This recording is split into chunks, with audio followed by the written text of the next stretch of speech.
Olá pessoal, bom dia! Bom gente, sejam todos muito bem-vindos à nossa aula de número 2 dessa semana.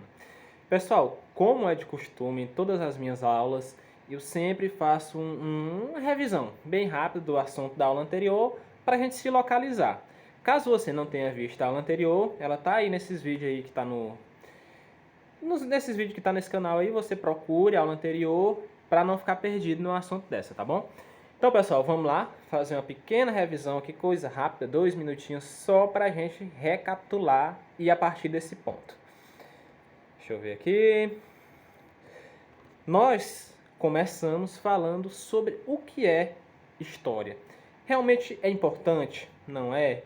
Eu falei para vocês que é sim, muito importante. Falei também que nós somos história, independente de gostar dessa disciplina ou não, independente de querer ou não, porque o ser humano faz história todos os dias, mesmo sem ele querer. Ontem nós fizemos história, inaugurando a nossa primeira aula, nosso primeiro contato. Hoje fazemos história mais uma vez, dando continuidade a tudo isso que já foi desenvolvido na aula anterior. Então, nós somos histórias, não tem como se desligar disso.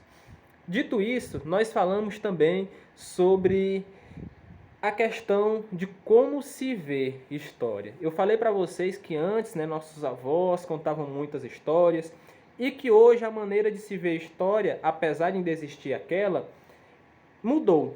As pessoas preferem ver um filme, uma série, assistir um desenho, porque é mais, vamos dizer que divertido do que estar só sentado ali ouvindo uma conversa, que às vezes você não acredita muito. E quando te passa um filme, que é uma coisa que você está vendo, você consegue se sentir dentro daquele ambiente. Então, a história não mudou, mas a forma de ver ela está um pouco diferente de alguns anos atrás. E daqui 10, 20 ou 30 anos vai ser muito diferente do que a história que a gente está vendo hoje em dia. Falamos também sobre a importância dos muitos significados da palavra história. Você lembra que eu falei para vocês que tinha um exemplo de duas pessoas que viram o mesmo acontecimento e para um foi muito tranquilo e para outro foi um exagero de coisa? Porque cada um tem a sua visão e a sua versão sobre os fatos. E a história é construída a partir disso. Por isso que às vezes algumas histórias que a gente escuta é até meio subjetivo, duvidoso. Sabe aquela história da fofoca? Que você conta aqui uma coisa e quando aquela conversa passa por 10 pessoas que chegam em você de novo, já é uma história totalmente diferente. Porque cada pessoa contou um pouquinho do que ele entendeu daquilo e modificou a história aos pouquinhos até chegar em você de novo de uma maneira diferente. Você diz que, por exemplo, você soltou uma história que iria viajar para São Paulo. Um invejoso que ouviu a história disse, não, ele vai para São Paulo trabalhar em São Paulo, ele não vai só passear não.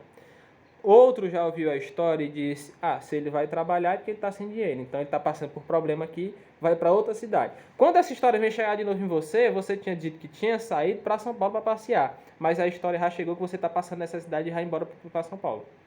Por quê? Cada um foi modificando um pouquinho da história e chegou-se a um resultado diferente do que você esperava. Entenderam? Falamos também sobre o viver e o fazer história.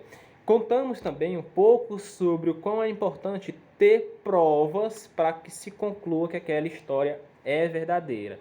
Então, sempre que alguém contar uma história para vocês, mas cadê realmente as provas de que isso aconteceu? Assim eu não posso acreditar, só você me falando de boca a boca, eu não posso acreditar em você. Eu quero o quê? Fontes históricas, que foi o que a gente falou que poderia ser o quê?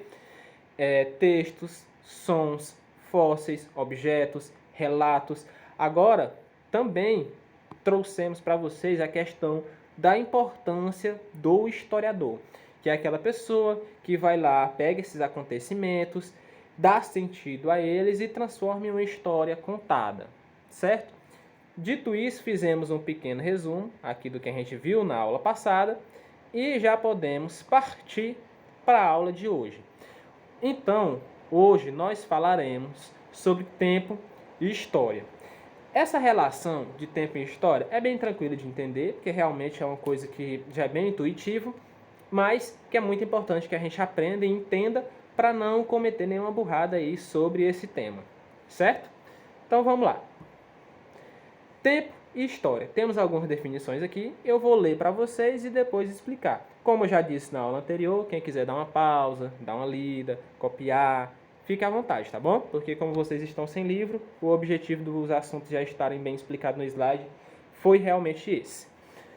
Você já percebeu, o nome do tópico, tempo e história.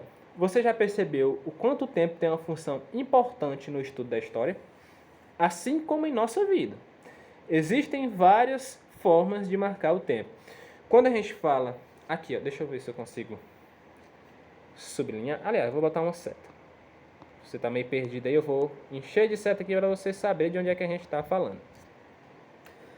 De novo, você já percebeu o quanto o tempo tem uma função importante no estudo da história? Eu sempre gosto de falar sobre isso, porque, gente, se estiver ouvindo um barulho aí, não repare não, é porque está chovendo aqui. Então, sempre eu gosto de trazer essa relação de tempo e das coisas que acontecem. Imagine o seguinte, coisas que aconteciam 20, 30 anos atrás, se a gente visse hoje, a gente acharia muito estranho.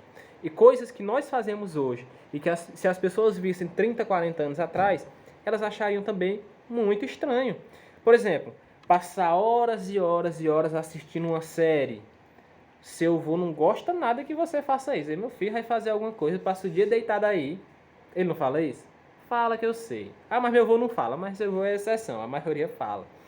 Da mesma forma, você diz, vovô, para de passar a tarde inteira na calçada conversando. Por quê? É uma coisa que a gente acha chato e cansativo ficar sentado conversando, mas gosta de ficar sentado assistindo um filme. Então, coisas parecidas em tempos diferentes tomam um sentido totalmente oposto, certo? Então é muito legal que a gente veja isso e nunca fique julgando o que as outras pessoas fazem por elas serem mais novas ou mais velhas. Então a gente tem sempre que ter essa mente aberta e entender que cada um faz parte do seu período, né? Vou me afastar aqui só para ler aqui esse próximo tópico. Existem também aqui, como eu falei para vocês, várias e várias formas de marcar o tempo, né? Os antigos povos da Mesopotâmia dividiam o dia de forma diferente. Aqui só para vocês verem um exemplo. Eles dividiam o dia em 12 partes, onde o dia começava quando o sol estava a pino, né? Bem no topo. Então, ao meio-dia é que começava o dia deles. E aí eles contavam 12 partes até o meio-dia do outro dia. A gente divide o nosso dia também, né? Só que em 24 partes, né? Que é de 1 em 1 hora. Mas é bem parecido, só que diferente. Deles a gente começa o amanhecer ou anoitecer e eles começavam bem ao meio-dia. Para outros povos, o dia se iniciava quando o sol nascia no horizonte, que é o que acontece para a gente, né? Quando dá 6 horas da manhã, o dia começou. Aliás, 1 hora da manhã, o dia começou. E para a religião judaica, o dia começa no pôr do sol. Viram como é diferente? Enquanto o povo da Mesopotâmia contava o dia a partir do meio-dia, nós contamos o dia a partir de 1 hora da manhã, né, que é depois da meia-noite. E na religião judaica, né, no judaísmo, eles começam a partir do pôr do sol. Aqui nós temos outras fontes de medida, né, de tempo, que são os calendários. Então a gente vai ver um breve histórico aqui sobre os calendários e depois vemos alguns exemplos sobre eles mesmo em si. Cada calendário que já existiu na história usou como base o ano, porém os calendários possuem uma contagem de tempo um pouco diferente. Isso porque não são frações com numerações exatas. Assim, leva-se em consideração que o ano possui exatamente 365 dias e 2.422 centésimos de um dia aí, né? Que quando se passa 4 anos, a gente forma mais um ano com esses dias que passaram e se torna um ano bissexto. Ou, para ser mais específicos, 365 dias, 5 horas, 48 minutos e 47 segundos. Então, a cada 4 anos, junta-se essas 5 horas, esses 48 minutos, esses 47 segundos, forma mais um dia e faz o ano bissexto, que não é o nosso caso aqui. Não sei se no ano passado foi ano bissexto, que é em novembro tem mais um... Ou novembro. Que em fevereiro ganha mais um dia, né? Mas acho que não sei se foi no ano passado, esqueci. É até um risco, né? Já pensou se você nasce no ano bissexto, no dia 29 de fevereiro? Quando é que você vai fazer aniversário? de 4 em 4 anos. Vai fazer um dia antes ou um dia depois. É bom que você vai ser novo por muito tempo, né? Porque você vai fazer um de 4 em 4 anos, né? Enfim. Assim, para definir a contagem dos anos, é necessário observar o movimento do Sol. De acordo com isso, as divisões com estações do ano são possíveis e definidas. Além disso, é por meio dessas estações que as atividades agrícolas, por exemplo, podem ser planejadas. Então, o mais importante para as sociedades foi descobrir qual era o tempo de plantar, o tempo de colher, o tempo que não dava para plantar de jeito nenhum, o tempo que também não dava para plantar porque tinha muita chuva. Então, observar o clima fazia parte dessa questão dos calendários também. Tipos de calendário. O calendário pode ser... Deixa eu só me colocar aqui. Os calendários podem ser diferentes, podem seguir diferentes linhas de raciocínio, porém todos levam em consideração o movimento da Terra em torno do Sol, né, e da Lua. Assim, os calendários podem ser lunares ou solares, semilunares ou arbitrários. Além disso, existem duas outras classificações para um calendário: romano, juliano, cristão, gregoriano, que é o que a gente usa, cada dia sendo uma evolução do outro. Nesse sentido, os calendários lunares são aqueles que a Lua é o principal ponto de referência.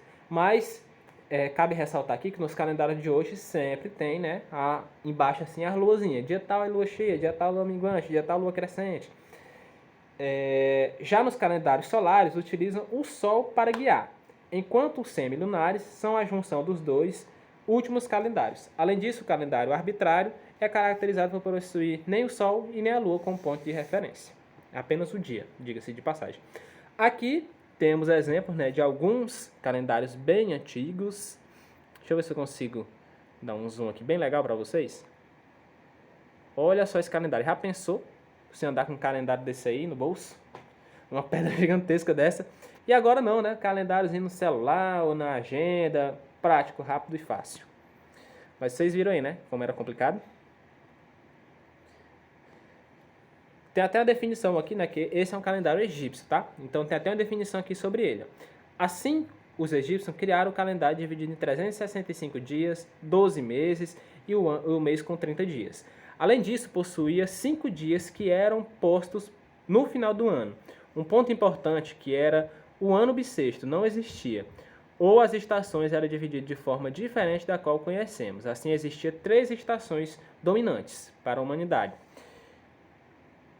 Aliás, 3 estações dominantes: a de inundação, de inverno e verão. Ou seja, não tinha outono, primavera, nem nada. Aqui temos o exemplo de outro calendário, dessa vez relacionado mais à astronomia, que os chineses gostavam bastante. Ainda gostam, né?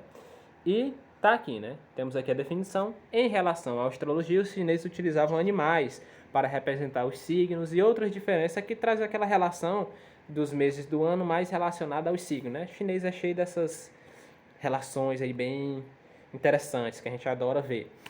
Aqui nós temos as divisões do tempo, 4 divisões para ser mais preciso, onde nós temos a década, que é 10 anos, temos o quartel, 25 anos, temos o século, 100 anos, e temos também o milênio, que é 1000 anos. Temos essas divisões, né? Que a gente mais usa é o século e a década. Milênio a gente às vezes usa, mas quartel raramente. Dito isso, a gente tem um pouco aqui sobre a periodização histórica. É um resumo aqui bem rapidinho, que eu vou só trazer uma relação com vocês, só para não passar por desapercebido, vamos dizer dessa maneira. Eu vou colocar aqui meu marca-texto. Vocês já conheceram ele na aula passada. E vamos ver aqui, ó. Primeiro nós temos as divisões, que trata da pré-história, Idade Antiga, Idade Média, Idade Moderna, Idade Contemporânea. Também temos algumas relações que estão relacionadas com cada uma desses períodos. Deixa eu ver se eu consigo colocar aqui outra cor. Amarelinho aqui. Pré-história. Podemos definir a pré-história como todo o período que antecede a escrita. Mais ou menos aqui, 4.000 anos antes de Cristo. Tem até aqui, ó, surgimento do homem na terra, atividade de caça e pesca e nomadismo, né? As pessoas eram nômades. Idade Antiga, né? 476 depois de Cristo, surgem as grandes civilizações, desenvolve a ciência e a filosofia. A gente está falando muito sobre Grécia e Roma nesse período. Idade Média, né? Conhecida também como Idade das Trevas. Depois a gente explica o porquê dessa Idade das Trevas. Ali, ó, predominância de grandes conflitos, ou seja, o ser humano adora uma treta, né? Briga é com ele mesmo. E a predominância também do feudalismo, que é uma forma de divisão ali de terras, de governo, e depois a gente vê isso com mais tranquilidade. Idade Moderna, que trata aí de 1789 depois de Cristo, que tratou da colonização da América, capitalismo, essas coisinhas. E o hoje, né, que é hoje, que trata, né, da colonização da América, do modo de produção capitalista, é o mundo que a gente está vivendo atualmente. Deixa eu só apagar aqui. Pessoal, com isso, concluímos a nossa segunda aula dessa semana. Espero que vocês tenham entendido, tenham gostado. Qualquer sugestão, deixa aí nos comentários que eu vou estar visualizando, vendo se é possível aplicar. Se não for, vou explicar o porquê não é. Mas enfim, espero que vocês tenham gostado. Fiquem todos muito bem aí e até a próxima.